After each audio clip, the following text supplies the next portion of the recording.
Дорогі українці, українки, сьогодні увесь день максимум уваги наслідкам російського теракту на Каховський ГЕС. Dear Ukrainians, today maximum attention is paid to the consequences of the Russian act of terrorism at the Kakhovka hydroelectric power plant. Dozens of settlements on the territory under our control have been flooded, thousands of houses.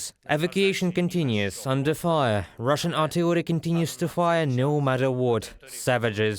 But as of now, more than 2,000 people have been rescued in Kherson and the Mykolaiv regions. And I thank everyone involved in this, everyone who helps. Our task is to protect lives and help people as much as possible.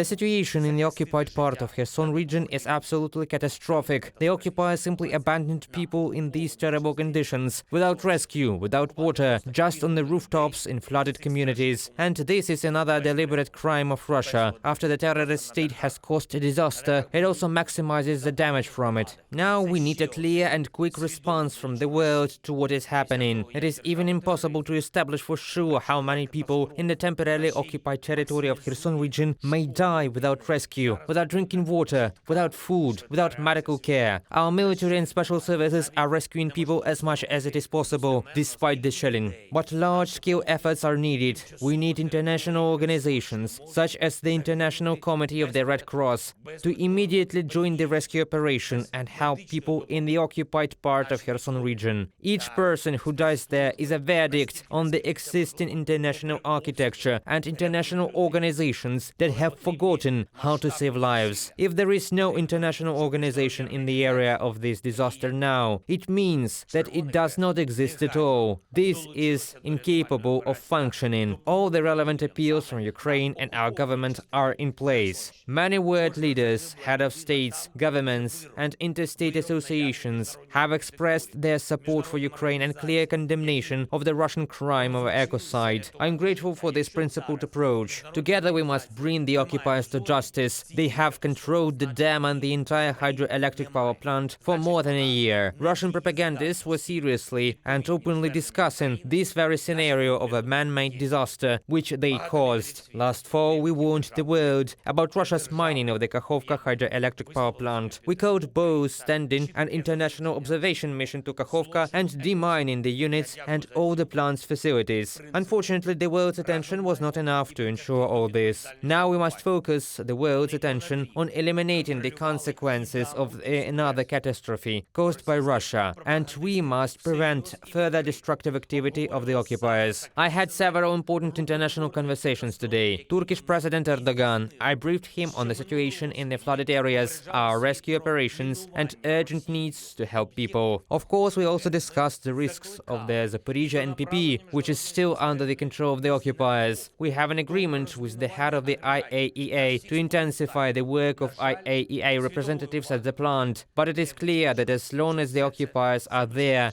can be no complete security. Therefore, the deoccupation of Ukraine is a non-alternative task. French President Macron, we discussed in great detail all the consequences of the Russian act of terrorism at the plant and the overall situation. We discussed everything we can do to help people and the affected regions. We also thoroughly discussed defensive actions as well as international measures that we are preparing in spite of everything, because we need security despite any aggressive and openly insane actions of Russia. Separately, I want to mention a few things that are important for our entire country, and especially for people in those regions of our country that depend on the Kakhovka reservoir. First, we will provide drinking water to everyone in all regions, districts, cities and villages where it is necessary. All the necessary supply systems will be put in place where there is currently a delivery of drinking water. Sustainability of supply is the main principle. Second, the world will be with us. Our partners are fully informed about what is happening and what kind of help we need. Whatever the economic, social and environmental consequences of this disaster, all the basics of life will be preserved. Kherson, Mykolaiv, Zaporizhia, Dnipro regions. We see all the problems and we will do everything possible and impossible to solve the problems created by the occupiers. Third, the direct responsibility of state and local authorities in all affected communities and regions is to help people. From the government and the state emergency service to regional authorities and local communities, everyone is involved to the maximum extent possible to save and protect as many people as possible. Everyone should take this task personally, and I'm grateful to those who do. Let's take care of each other and Ukraine. And of course, today I thank each of our warriors, all units, all brigades that continue to fight the occupiers. The Bakhmut direction, Avdiivka, all of Khortytsa, all of Tevria.